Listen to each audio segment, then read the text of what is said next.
Hello दोस्तों, हम घटना चक्र 2026 पॉलिटी पढ़ रहे थे, भारतीय राज्य व्यवस्था एवं शासन। इसका फर्स्ट चैप्टर हम पढ़ चुके थे। सेकंड स्टार्ट किए थे जिसमें 25 क्वेश्चंस और नोट्स हो गए थे। आज मैं यहाँ से 26 क्वेश्चन से स्टार्ट करूँगी।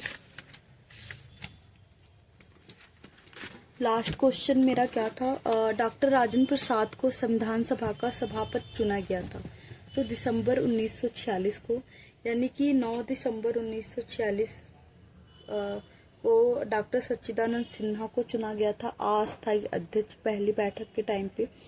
और 11 दिसंबर 1946 को राजेंद्र प्रसाद को सभापति के रूप में चुना गया था। भारत की संविधान निर्मात्री सभा के अध्यक्ष कौन थे? डॉक्टर राजेंद्र प्रसाद। स्वतंत्र भारत की संविधान सभा के अध्यक्ष कौन थे? तो डॉक्टर राजेंद्र प्रसाद। भारतीय संविधान सभा की पहली बैठक 9 दिसंबर 1946 को दिल्ली में हुई थी, नई दिल्ली में हुई थी। जवाहरलाल नेहरू को संविधान सभा में आमंत्रित नहीं किया गया था। इसमें कौन सा कथन सही है? देखो, संविधान सभा की पहली बैठक 9 दिसंबर 1946 को नई दिल्ली में हुई थी, ये बात हमारी सही है। जवाहरलाल नेहरू को संविधान सभा में आमंत्रित नहीं किया गया था, ये गलत है। संविधान सभा की पहली बैठक 9 दिसंबर 1946 को नई दिल्ली में हुई थी। जवाहरलाल नेहरू संविधान सभा के प्रथम अधिवेशन से ही संविधान सभा के सदस्य थे, यानी कि जवाहरलाल नेहरू जो थे प्रथम अधिवेशन से ही संविधान सभा के सदस्य थे। उन्होंने ही संविधान सभा में 13 दिसंबर 1946 को उद्देश्य प्रस्ताव रखा था। और ये क्या कहते हैं, इस प्रकार कथन एक सही है लेकिन कथन दो गलत है। संविधान सभा के संदर्भ में क्या सही है? संविधान सभा की पहली बैठक 9 दिसंबर 1946 को हुई, ये सही है।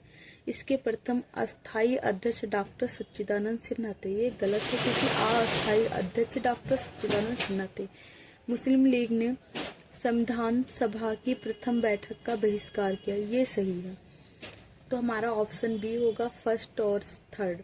संविधान सभा की पहली बैठक 9 दिसंबर 1946 को हुई। इसकी अस्थायी अध्यक्ष डॉक्टर सच्चिदानंद सिन्हा थे, जबकि 11 दिसंबर 1946 को डॉक्टर राजेंद्र प्रसाद प्रथम अस्थायी अध्यक्ष चुने गए थे। मुस्लिम लीग ने संविधान सभा की प्रथम बैठक का बहिष्कार किया था।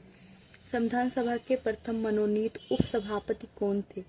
फ्रैंक एंथोनी, यानी कि संविधान सभा के प्रथम मनोनीत उपसभापति कौन थे? Frank Anthony. संविधान सभा के प्रथम अस्थायी उपसभापति अध्यक्ष फ्रैंक एंथोनी थे, जिन्हें 9 दिसंबर 1946 को अस्थायी सभापति या अध्यक्ष सच्चिदानंद सिन्हा द्वारा मनोनीत किया गया था। एच.सी. मुखर्जी संविधान सभा के पहले अस्थायी अध्यक्ष थे। अस्थायी उपाध्यक्ष जो है एच.सी. मुखर्जी थे और अस्थायी उपाध्यक्ष फ्रैंक एंथोनी थे। भारतीय संविधान सभा की स्थापना की गई थी 9 दिसंबर 1946 को, इसी दिन पहली बैठक हुई थी। कैबिनेट मिशन योजना 1946 के आधार पर गठित भारतीय संविधान सभा की स्थापना 9 दिसंबर 1946 को उसकी प्रथम बैठक के आरंभ होने के साथ हुई थी। संविधान सभा की प्रथम बैठक कब हुई थी? 9 दिसंबर 1946 को।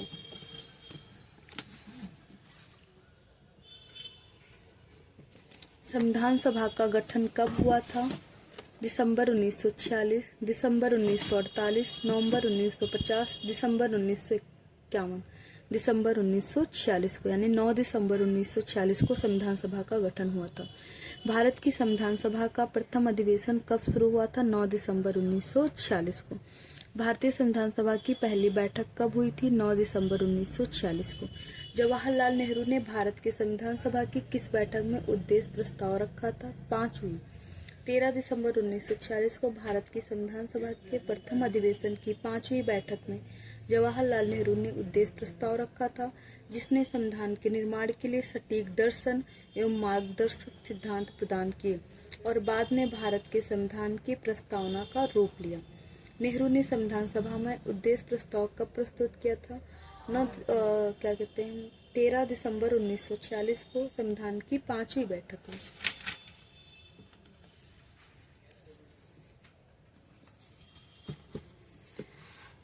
भारत को एक संविधान देने का प्रस्ताव संविधान सभा द्वारा पारित किया गया था। 22 जनवरी 1946, 22 जनवरी 1947, 20 फरवरी 1947, 26 जुलाई 1946। 22 जनवरी 1947 को संविधान सभा द्वारा भारत को एक संविधान देने का उद्देश्य प्रस्ताव पारित किया गया। उद्देश्य प्रस्ताव को 13 दिसंबर 1946 को संविधान सभा में जवाहरलाल नेहरू द्वारा पेश किया गया था। आगे चलकर यही उद्देश्य प्रस्ताव प्रस्तावना का प्रारूप बना। संविधान सभा के सम्मुख संविधान की प्रस्तावना का प्रस्ताव किसने रखा था? जवाहरलाल नेहरू ने 13 दिसंबर 1946 को। संविधान सभा में उद्देश्य प्रस्ताव निम्न में से किस एक के द्वारा प्रस्तुत किया गया था? तो ये हमारा प्रस्तुत किया गया था पंडित जवाहरलाल नेहरू द्वारा। भारतीय संविधान के निर्माण से संबंधित निम्नलिखित कथनों में से कौन से सही हैं? पंडित नेहरू के उद्देश्य प्रस्ताव का जो संविधान सभा द्वारा स्वीकार किया गया था, संविधान के निर्माण पर असर था। उद्देशिका बहुत महत्वपूर्ण उद्देश्यों की पूर्ति करती है। संविधान को भारत के लोगों ने आदेशित किया है। राज्य के मुखिया को लोग प्रत्यक्ष रूप से निर्वाचित करते हैं। तो ऑप्शन हमारा 1, 2, 3 सही है।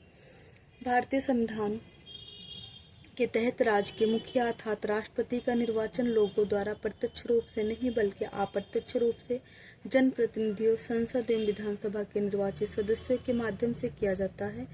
अन्य 3 प्रश्नगत कथन सही है। भारतीय संविधान को बनाने हेतु संविधान सभा के कुल कितने अधिवेशन हुए? 12 अधिवेशन। भारतीय संविधान के निर्माण में संविधान सभा को 2 वर्ष 11 माह और 18 दिन का समय लगा। ज्ञातव्य है कि लोकसभा और राज्यसभा की वेबसाइट पर इस संदर्भ में 2 वर्ष 11 माह और 17 दिन का समय मिलता है और इस दौरान इसके कुल 11 अधिवेशन, कुल अवधि 165 दिन हुए थे। कुल 11 अधिवेशन और अवधि 165 दिन हुए थे। 11वें अधिवेशन के अंतिम दिन 26 नवंबर 1949 को संविधान को अंगीकृत किया गया था। 11 अधिवेशनों के अतिरिक्त संविधान सभा पुनः 24 जनवरी 1950 को समवेत हुई थी, जबकि सदस्यों द्वारा भारत के संविधान पर हस्ताक्षर किए गए थे। इस प्रकार संविधान सभा के वस्तुतः कुल 11 अधिवेशन ही हुए थे तथा 24 जनवरी 1950 को पृथक सत्र के रूप में लेने पर ही सही उत्तर विकल्प सी होगा। यानी कि इसके 12 टोटल 11 अधिवेशन हुए थे और जो समवेत हुआ था उसको लेकर 12 मानेंगे। भारत की संविधान सभा की अंतिम बैठक की सही तिथि क्या है बताइए उसको? 24 जनवरी 1950 को। भारत के संविधान के निर्माण में संविधान सभा को कितना समय लगा? 2 वर्ष 11 माह और 18 दिन। भारतीय संविधान को बनाने में कितना समय लगा? 2 वर्ष 11 माह और 18 दिन। भारत की संविधान के संबंध में निम्नलिखित कथनों पर विचार कीजिए। संविधान सभा का अंतिम अधिवेशन 24 जनवरी 1950 को हुआ। इस अंतिम अधिवेशन में डॉक्टर राजेंद्र प्रसाद भारत के राष्ट्रपति पद पर विधिवत निर्वाचित घोषित किए। दोनों कथन सही हैं। संविधान सभा की अंतिम बैठक 24 जनवरी 1950 को हुई थी, जिसमें राष्ट्रगान जन गण मन को आधिकारिक रूप से अंगीकृत किया गया। इस अंतिम बैठक में संविधान सभा के अध्यक्ष डॉक्टर राजेंद्र प्रसाद भारत के राष्ट्रपति पद पर विधिवत निर्वाचित घोषित किए गए तथा संविधान सभा के सदस्यों द्वारा भारत के संविधान पर हस्ताक्षर किए।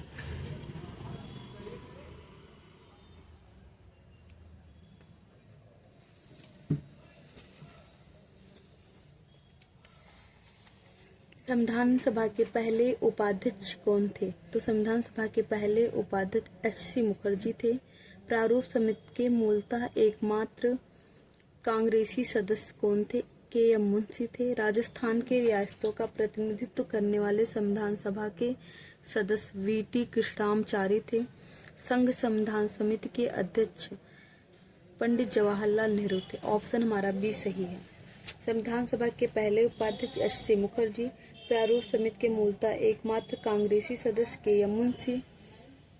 राजस्थान की रियासतों के प्रतिनिधित्व करने वाले संविधान सभा के सदस्य वी.टी. कृष्णामाचारी। नए संघ संविधान समिति के अध्यक्ष जवाहरलाल नेहरू।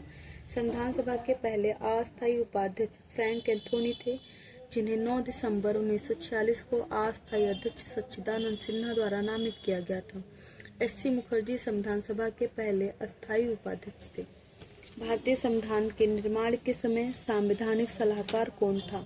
भारतीय संविधान के निर्माण के समय संवैधानिक सलाहकार कौन थे? तो बी.एन. राव। भारतीय संविधान के निर्माण के समय बेनेगल नरसिंह राव बी.एन. राव को संवैधानिक सलाहकार नियुक्त किया गया था। भारतीय संविधान का प्रारूप तैयार किया गया था बी.एन. राव द्वारा। संविधान सभा के संवैधानिक सलाहकार बी.एन. राव द्वारा संविधान का पहला प्रारूप तैयार किया गया था, जिस पर विचार परिवर्तन करके प्रारूप समिति द्वारा संविधान सभा के समक्ष संविधान का मसौदा प्रस्तुत किया गया। बी.एन. राव के मूल प्रारूप में 243 अनुच्छेद और 13 अनुसूचियां थी। बी.एन. राव के मूल प्रारूप में 243 अनुच्छेद और 13 अनुसूचियां थी। संविधान सभा में भारतीय संविधान का तृतीय वाचन कब प्रारंभ हुआ?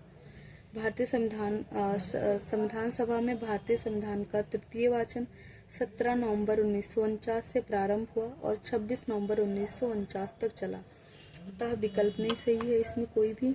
17 नवंबर 1949 से 26 नवंबर 1949 तक तृतीय वाचन चला था। भारत का संविधान पूर्ण रूप से तैयार हुआ था 26 नवंबर 1949 को। भारतीय संविधान की उद्देशिका प्रस्तावना में उल्लेख किया गया है कि 26 नवंबर 1949 को भारत के लोगों ने संविधान को अंगीकृत, अधिनियमित और आत्मार्पित किया। संविधान को अपनाने, उसके पूर्ण होने, पारित होने तथा इसको अंतिम रूप देने की तारीख 26 नवंबर 1949 को ही माना जाता है। इसी दिन नागरिकता, अंतःकालीन संसद, अस्थायी और संक्रमणकालीन उपबंध लागू हो गए।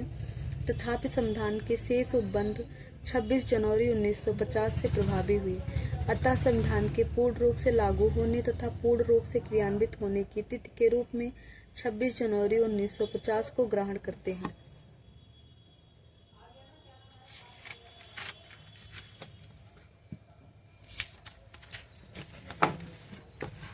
भारतीय संविधान को संविधान सभा द्वारा अंगीकृत किया गया 26 नवंबर 1949 को। संविधान सभा द्वारा भारतीय संविधान को स्वीकृत किया गया था 26 नवंबर 1949 को। भारतीय संविधान की स्थिति को अपनाया गया 26 नवंबर 1949 को। भारतीय संविधान कब लागू हुआ? 26 जनवरी 1950 को। भारतीय संविधान को लागू हुआ 26 जनवरी 1950 को। अगर हमें लागू हुआ पूछा गया तो 26 जनवरी 1950 करेंगे और अपनाया गया, अंगीकृत किया गया तो 26 नवंबर 1949। संविधान को 26 जनवरी के दिन लागू करने के निर्णय इसलिए किया गया क्योंकि कांग्रेस ने इस तिथि को 1930 में स्वतंत्रता दिवस के रूप में मनाया था। इस तिथि को 1942 में भारत छोड़ो आंदोलन प्रारंभ किया गया था। यह एक शुभ दिन था, तो ऑप्शन हमारा ए सही रहेगा। कांग्रेस ने इस तिथि को 1930 में स्वतंत्रता दिवस के रूप में मनाया था।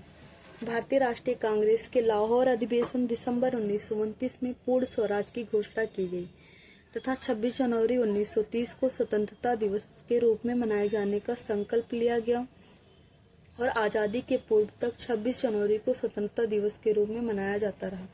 परंतु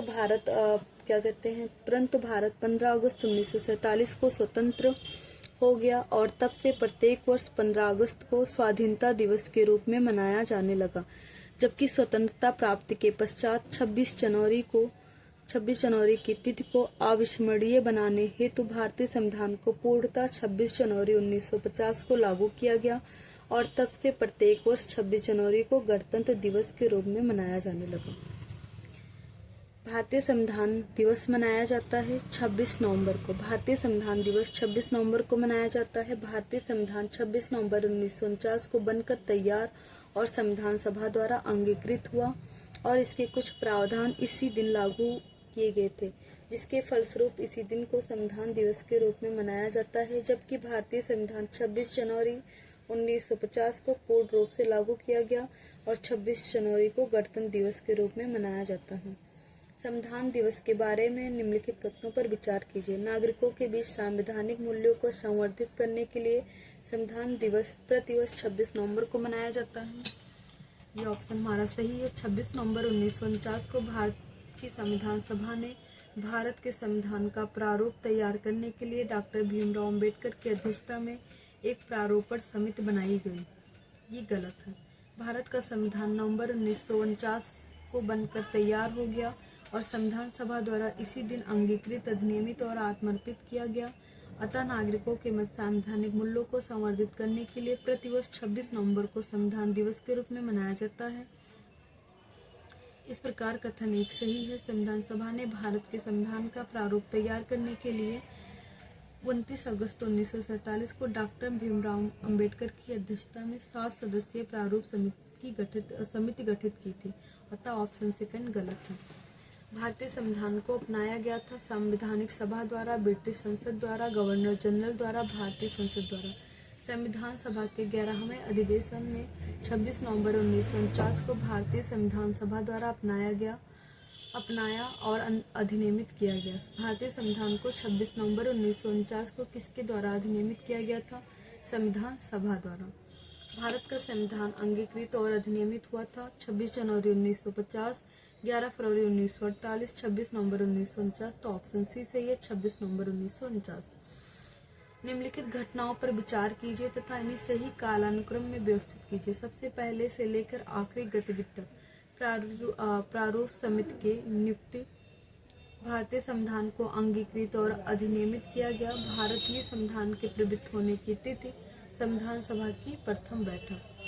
तो ऑप्शन हमारा ए सही है, क्योंकि संविधान सभा की प्रथम बैठक जो हुई थी 9 दिसंबर 1946 को। प्रारूप समिति की नियुक्ति 29 अगस्त 1947 को। भारतीय संविधान को अंगीकृत अधिनियमित 26 नवंबर 1949 को। भारतीय संविधान के प्रवृत्त होने की तिथि 26 जनवरी 1950 को। तो इसलिए ऑप्शन हमारा ए सही है। डॉक्टर भीमराव अंबेडकर संविधान सभा में निर्वाचन हुआ था पश्चिम बंगाल से, बम्बई प्रेसिडेंसी से, तत्कालीन मध्य भारत से।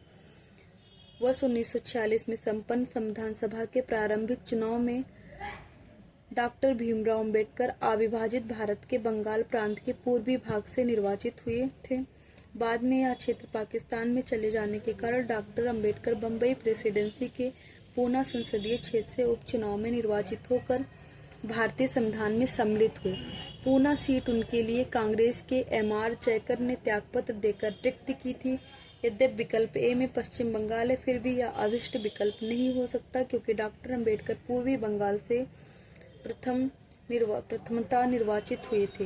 अंततः उन्होंने बम्बई प्रेसिडेंसी से निर्वाचित सदस्य के रूप में संविधान सभा में कार्य किया था। अतः स्पष्ट है कि उत्तर हमारा जो है बी सही है, बम्बई प्रेसिडेंसी से।